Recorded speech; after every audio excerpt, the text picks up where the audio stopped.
반갑습니다. 타임 레버리지. 시간을 들여 막대한 수익으로 치워낸다.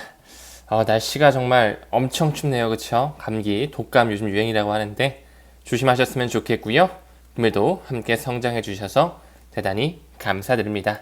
천천히 시작해 볼까요? 연준에서 비트코인 비축 계획은 너무나 어리석은 아이디어다. 이런 식의 얘기가 나오고 있어요.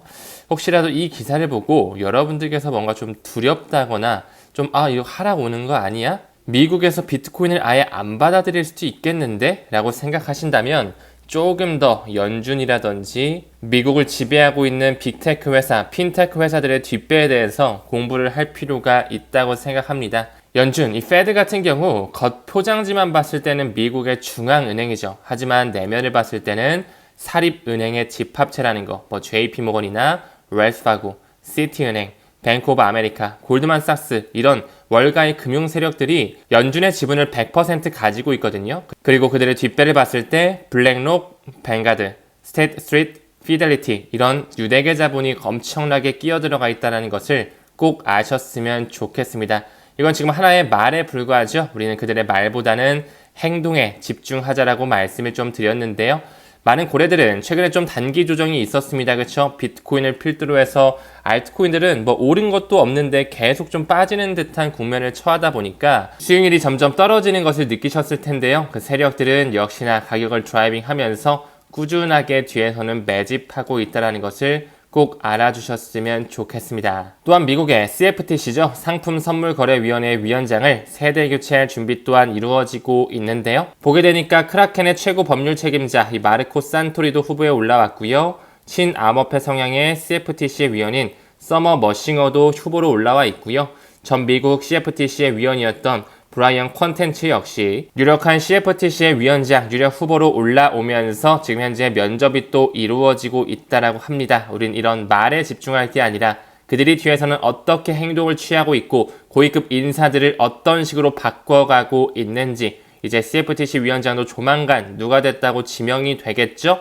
반드시 친암호화폐 인사가 될 수밖에 없다라는 거 천천히 기다려봤으면 좋겠고요. 또한 미국의 오클라호마주 상원의원의 움직임이 굉장히 또 눈여겨볼 만한데요. 근로자가 비트코인으로 급여를 수령할 수 있게끔 이를 허용하는 법안을 발의했다라고 합니다. 그들의 말보다는 이런 법안을 발의하는 움직임에 집중을 할 필요가 있겠죠. 이미 미국은 오하이오주, 텍사스주, 펜실베니아주 이 세 가지의 주에서 비트코인을 전략적 비축 자산으로 하자는 법안을 발의했다라고 말씀을 드렸습니다. 올해 1월 20일을 기준으로 도널드 트럼프가 완전히 취임을 하게 되면 더 많은 주에서 비트코인 비축 법안에 대한 발의가 공격적으로 이루어질 것이라는 전문가들의 예측치도 나오고 있죠.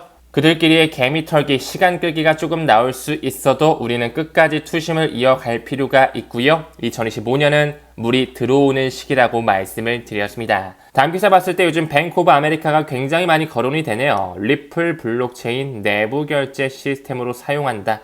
어떤 분들께서는 이럴 수밖에 없지 확신을 하시는 분들도 계실 거고요. 어떤 분들께서는 이거 퍼드 기사 아니야? 라고 생각하실 수 있겠지만 저는 전자에 해당하고 있습니다. 일단 우리가 이 기사에 대해서 생각해 보기 전에 그 배경과 뒷배를 알 필요가 있겠죠. 뱅크 오브 아메리카 들어가기 전에 일단 버크셔 해서웨이, 미국 워렌 버핏이 만들었던 하나의 투자 목적 지수 회사이다. 역사가 굉장히 오래됐죠. 1839년에 만들어졌고요. 워렌 버핏이 만들었구나. 이렇게 알아주시면 되겠죠. 버크셔 해서웨이의 클래스 A를 봤을 때 역시나 버핏이 20만 주 이상 주식수를 가지고 있으면서 비중에 약 38%에 육박하는 대주주로 올라와 있구나. 역시 그 뒷배는 피델리티의 자금도 있고요. 클래스 B를 봤을 때는 뱅가드, 블랙록, 스테이트 스트리트, 뱅가드의 자금이 공격적으로 묻어져 들어와 있다. 그렇다면 뱅크 오브 아메리카의 뒷배를 봤을 때 버크셔 해서웨이가 비중 10%에 육박하게끔 보유하고 있으며 대주주에 올라와 있다라는 거. 물론 그 뒤에는 뱅가드와 블랙록, 스테이트 스트리트, 뱅가드 그들끼리 따로 노는 게 아니죠. 하지만 뱅크 오브 아메리카 가장 큰 영향력을 지니고 있는 사람 버크셔 해서웨이를 만들었던 워렌 버핏이라고 볼 수가 있겠죠. 그렇다면 이 기사를 우리가 해석하기 전에 그들의 움직임을 한번 여러 가지 살펴볼까요? 2019년서부터 이 뱅크 오브 아메리카는 리플을 인용한 결제 시스템 특허를 출원했다라고 말씀을 드렸죠. 2019년에 뱅크 오브 아메리카 특허 문서를 봤을 때 리플의 분산 원장 기술을 통해서 미국의 달러를 싱가폴 달러로 완전히 가치를 이동하는 하나의 파일럿 테스트를 마무리했다라고 말씀을 드렸습니다. 또한 작년 중반부를 기점으로 뱅크 오브 아메리카는 리플의 글로벌 지불 네트워크에 가입하면서 완전한 파트너십을 체결했다고도 말씀을 드렸죠. 리플의 공식 홈페이지에 들어갔을 때 뱅크 오브 아메리카가 떡하니 명시되어 있었다. 어쩌면 해당 기사에 나오는 것처럼 뱅크 오브 아메리카와 리플렛이 연결될 수밖에 없다라고도 생각할 수가 있겠죠. 또한 과거서부터 버크셔 해서웨이를 만들었던 워렌 버핏은 비트코인에 대해서 굉장히 좀 부정적인 인식을 가지고 있었습니다. 도박이다. 본질적 가치가 없다. 결국에 비트코인은 나쁜 결말을 맞을 것이다 라고 언론 플레이는 나오고 있지만, 그러나 시간이 머지않아서 이 워렌 버핏 같은 경우는 비트코인 친화적인 누뱅크에 10억 달러를 투자하면서 비자와 마스터카드의 지분을 일부 매각한 바가 있었죠. 우리가 조금 더 들어간다면 이 누뱅크, 브라질의 최대 핀테크 은행으로서 리플렛의 회원 은행인 것을 알 수가 있습니다. 직간접적으로 리플렛에 투자를 단행했다라고 해도 과언은 아니라고 생각을 하거든요. 워렌 버핏이 이끌고 있는 버크셔 해서웨이가 왜 리플렛의 회원 은행에 투자를 단행했는지 우리는 다시 한번 생각해 볼 필요가 있겠죠. 또한 이 백시스페이라고 하는 하나의 페이 시스템이 누뱅크에 탑재가 되어 있거든요. 하지만 이 백시스페이 역시 리플과 뗄래야 뗄 수 없는 관계였다. 리플 기반의 송금 플랫폼이자 라틴 아메리카로 쭉쭉 확장되고 있는 국면에 있었다라는 거죠. 또한 워렌 버핏이 투자한 누뱅크 같은 경우는 서클과 협력을 통해서 라틴 아메리카인들에게 스테이블코인에 대한 결제를 제공하고 있었는데요. 그 골드만삭스의 출자 회사인 서클이 찍어내는 USDC, 아직까지는 이더리움 기반의 메인넷에 많이 올라와져 있고요. 스텔라 루멘 위에도 올라와져 있지만 XRP 레저 위에도 충분히 올라오게끔 그들은 설계하고 있다라는 거. 법적 공방 마무리 얼마 안 남았다라고 생각을 하거든요. 결국에는 서클에서 발행하는 USDC 또한 XRP 레저 위에 온체인 될 수밖에 없다라는 것,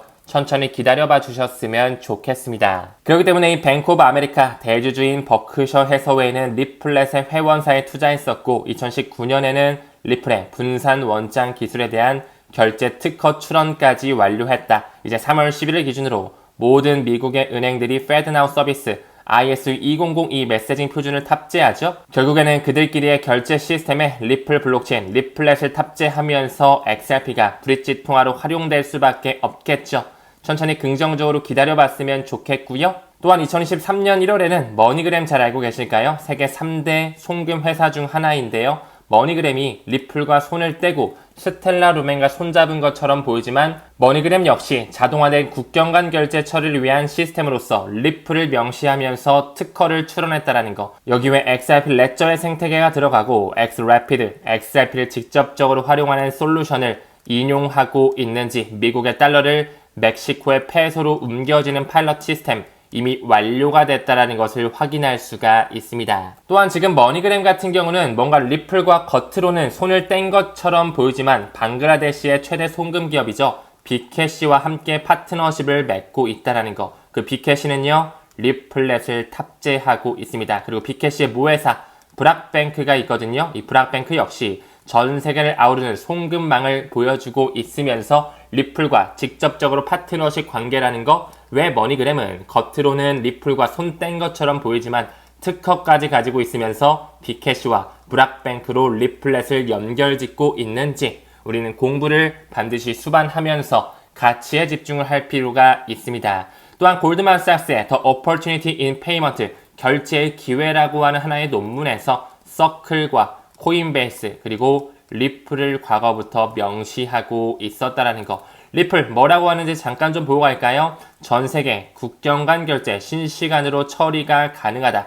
6개 대륙에 걸쳐 55개 이상의 국가에서 사용 가능한 리플렛을 활용하면 강력한 금융기관 네트워크를 통해 쉽고 빠르게 연결할 수 있다. 그때 당시만 해도 55개국의 시장이었지만 지금 현재는 90개국의 시장까지 확장이 됐고 외환 결제 시장의 90% 커버리지를 이미 장악하고 있다라고 말씀을 드렸죠. 전 세계의 송금망을 모두 다 점령 완료했고요. 이제 미국에서 숟가락을 얻는 시기를 우리는 천천히 고대할 필요가 있습니다. 다음 기사 봤을 때 리플의 회장 모니카 롱이 나오면서 RLUSD가 이제 미국의 1등 거래소죠. 코인베이스에 출시될 시기를 공개하면서 리플의 현물 ETF 또한 곧 출시될 것이라고 밝혔다라고 하네요. 지금 현재 리플 USD의 시장을 봤을 때 전 세계를 아우르는 증권거래소 암호화폐 플랫폼에 계속적으로 티커가 올라가지고 있고 그들과 이미 파트너십을 맺었다라는 거. 여기에 코인베이스는 없었는데 이제 리플의 회장 모니카 롱이 코인베이스에 또한 출시될 것이라고 얘기하고 있는데요. 최근에는 유럽의 최대 거래소죠. 이 비트스탬프의 티커가 올라오면서 이 RLUSD를 통해 디지털 유로, 디지털 달러, 디지털 USDT와 같은 스테이블 코인뿐만 아니라 비트코인, 이더리움, XRP와 같은 이런 암호화폐까지도 모두 다 이동할 수 있는 경로가 마련되고 있다는 거. 앞으로 더더욱 많은 기관의 채택으로서 RLUSD의 거래량이 폭발한다. 그러면 그럴수록 XRP는 더더욱 소각될 수밖에 없는 메커니즘을 가지고 있다는 거. 우리는 XRP 레저의 개발자 홈페이지까지 가서 확인을 한 바가 있었죠. 해당 기사의 내용을 조금 더 들여다봤을 때 RLUSD가 코인베이스에 언제쯤 출시되는지 물어보자 그녀는 이제 조만간 곧 출시될 것이라고 얘기했다라고 하네요. 또 하나의 호재거리가 생겼다라고 볼 수가 있겠죠. 또한 XRP의 ETF 곧 출시될 예정이다라고 얘기하면서 역시나 카나리 캐피탈, 비트와이즈, 21 쉐어즈, 위즈덤 트리, 그레이스케일의 라지캡 펀드의 ETF 전환 신청 등등 계속적으로 자산 운용사들의 신청 움직임이 보였기 때문에 이 또한 조만간 출시될 것이라고 얘기한 바 있었고요. 이제 SEC의 세대 교체 얼마 안 남았습니다. 친암호화폐 옹호자 폴 애킨스가 새로운 리더십 국면으로 들어오게 되면 완전히 바뀌면서 규제에 대한 명확성이 올 수밖에 없다. 리플은 아직 여러 가지 호재가 많이 남아 있습니다. 폭발하기 전이라는 것을 꼭 명심하셨으면 좋겠습니다. 사실 특정 부분에서는 리플 XRP의 이 결제 메커니즘보다 조금 더 뛰어난 것도 있겠죠. 지금 현재 TPS가 3,400 정도 되는데 더 빠른 트랜잭션을 자랑하는 코인도 당연히 있습니다. 하지만 무엇보다 중요한 것은 월드뱅크, IMF, 유럽연합, BIS와 같은 금융 엘리트들이 선택을 했다라는 게 너무나 중요하겠죠. 왜 IMF 핀테크 노트에 리플과 스텔라 루멘을 하나의 국경 간 결제 솔루션으로 인용하고 있는지 너무나 중요한 에비던스 자료라고 말씀을 드렸고요. 세 번째로 비트코인 라이트닝 네트워크를 얘기했지만 이 라이트닝 네트워크 같은 경우 조금 느리고 비싼 부분이 있다는 거, 결국에 소액 결제 정도 할 수 있는 P2P 시스템이라는 것 꼭 알아주셨으면 좋겠습니다. 그 부분의 일환으로 비트코인의 개발자는 라이트닝 네트워크 보안 문제를 지적하면서 국경 간 결제를 대체하기에는 치명적 결함이 존재한다는 거. 비트코인은 온전한 온라인 금으로서 디지털 생태계로 가기 위한 하나의 새로운 자산 클래스로 이해해 주시면 좋을 것 같습니다. 굉장히 최근에 국제결제은행 BIS에서 나온 보도자료인데요. 이 BIS의 CPMI 지불 및 시장 인프라위원회가 향상된 국경 간 지불을 위해서 ISO 2002 조화를 촉진하기 위해 조치를 취하고 있다. 그들의 압력이 슬슬 가해지고 있으면서 뱅크 오브 코리아 역시 프로젝트 아고라를 진행하고 있죠. 과거 G20의 리포트를 보더라도 이 ISO 2002 데이터를 탑재하기 위해서 조금씩 움직임을 가져가고 있다는 거 이제 강화시키기 위해서 국경 간 결제 플랫폼을 완전히 송두리째 바꾸기 위해서 새로운 결제 시스템을 도입한다라는 것이겠죠. 아까 언급드렸던 지불시장인프라위원회 CPMI에서도 역시나 하나의 표준을 넣을 준비를 하고 있습니다. 우리는 알고 있죠. 이 ISO 2002의 RMG 등록관리그룹 가장 큰 의사결정 기구라고 말씀을 드렸는데요. 단 하나의 블록체인이 탑재되어져 있다는 거. 리플렛을 활용하면 활용할수록 XRP는 브릿지 자산으로 활용이 되면서 0.00001개씩 소각되는 메커니즘을 가지고 있다는 거. 아직까지 소각량은 1%도 안 되죠. 굉장히 조금밖에 소각이 안 됐지만 스위프트의 시장 규모, 파생 상품의 시장 규모, RLUSD, DeFi까지 지금 확장이 되고 있는데요. 그런 시장 캐파시티를 완전히 가져가기 위해서는 1000억 개의 수량, 현저히 부족한 수량이라고 말씀을 드렸습니다. 왜 100만 분의 1 드랍 단위의 하위 단위를 가지고 있는지 우리는 공부를 통해 가치 투자를 할 수 있어야 되겠죠. 또한 그 국제결제은행이 금융에 대한 마켓 인프라 스트럭처를 새롭게 정의하기 위해 하나의 기관과 협력을 하고 있거든요. FNA라는 회사, 네트워크 분석을 하고요. 시뮬레이션을 단행하고 있는 BIS와 손잡고 있는 하나의 중추적인 기관이라고 봐주시면 되거든요. 이미 F&A 같은 경우는 국제결제은행 혁신허브 싱가포르 센터 이 BISIH와 싱가포르의 통화청 마스와 엑센추어와 협력하며 이클립스 프로젝트 2 단계를 진행하고 있다라는 거. 그들끼리 어떤 새로운 블록체인을 탑재하면서 마켓 인프라스트럭처를 가져오려고 하고 있는지 우리는 면밀하게 살펴볼 필요가 있고요.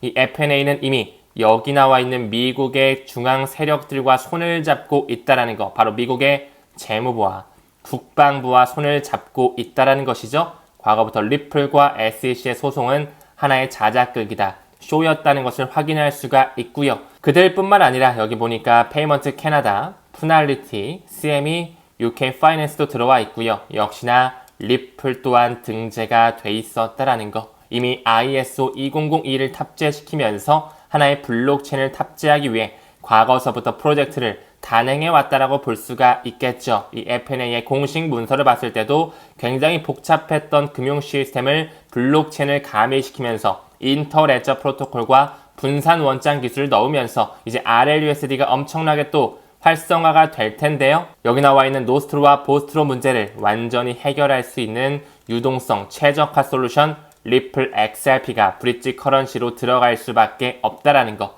이미 정답지는 정해져 있습니다. 아까 F&A와 국제결제은행, 싱가포르의 통화청뿐만 아니라 미국의 최대 전산망 업체이자 솔루션 회사죠. 이 엑센추어 또한 어깨를 나란히 하고 있었다라는 거. 이 엑센추어는요, 과거서부터 리플과 독일의 1등 전산망 업체 CRM 회사죠. SAF-SEP과 스위프트 모두 공존하면서 새로운 블록체인 시대를 준비하고 있었다라는 거. 바로 그 유럽 연합이 만든 이나트바죠. International Association of Trust Blockchain Application의 약자로서 이나트바 안에는 Guardtime, SAP, Consensys, Accenture, IBM, R3의 코다 플랫폼 결국에는 ISO 2002와 연결되며 스위프트 2.0을 만들어 간다라는 거. 우리는 이를 준수하고 있는 많은 코인들이 있죠. XRP, XLM, XTC, 알고랜드와 같은 ISO 2002이 준수하는 이런 코인들에 조금 더 집중할 필요가 있습니다. 여기도 보이죠? IOTA, XRP, XLM, XTC, 알고랜드까지. 왜 그들은 과거서부터 연합체를 구성하면서 컨소시엄으로 엮어지며 새로운 국경 간 결제 플랫폼을 만들고 있는지, 결국 도매용 CBDC에 이동해서는 인터레저 프로토콜을 만들었던 리플사의 리플렛이 쓰일 수밖에 없다라는 거 반드시 인지해 주셨으면 좋겠고요. 과거서부터 파일럿 테스트를 할 때 스위프트 2.0 리플 페이먼트를 넣으면서 테스트를 진행했다라는 거. 스위프트 2.0 안에는 리플 네트워크가 들어갈 수밖에 없다라는 이 사실을 명심해 주셨으면 좋겠습니다. 최근에 리플의 C레벨들이 도널드 트럼프를 또 만나면서 만찬을 했다 보니까 리플의 가격이 그래도 꽤 견고하게 버텨주는 것 같은데요. 도널드 트럼프가 완전히 집권하게 됐을 때 이 XRP가 어떤 파급력을 가져올지 이미 그들의 요리는 시작이 됐다라고 볼 수가 있습니다. 선진국이라 불리우는 그룹 오브 세븐, G7 국가는 이 XRP가 이미 최고의 결제 암호화폐라는 것에 동의하고 있다라는 거. 유럽이요, 스위스요, 싱가포르요, 미국이요, 일본이요. 모두 다 리플렛을 탑재하면서 국경 간 결제의 XRP를 브릿지 통화로 활용할 수밖에 없을 것입니다. 왜 영국의 중앙은행 영란은행이 리플의 인터레저 프로토콜을 통해 지급결제 시스템과 통합 실험을 성공을 했는지 여러 가지 논문과 에비던스 자료를 봤을 때 단순한 암호화폐가 아니라는 것을 꼭 인지하셨으면 좋겠습니다. 금일 영상은 여기서 마무리 짓고요. 오늘도 시청해주심에 대단히 감사드립니다. 날씨가 너무나 추운데요. 건강 유의하시길 바라겠습니다. 우리는 모든 면에서 점점 더 좋아지고 있습니다. 감사합니다. 성투합시다.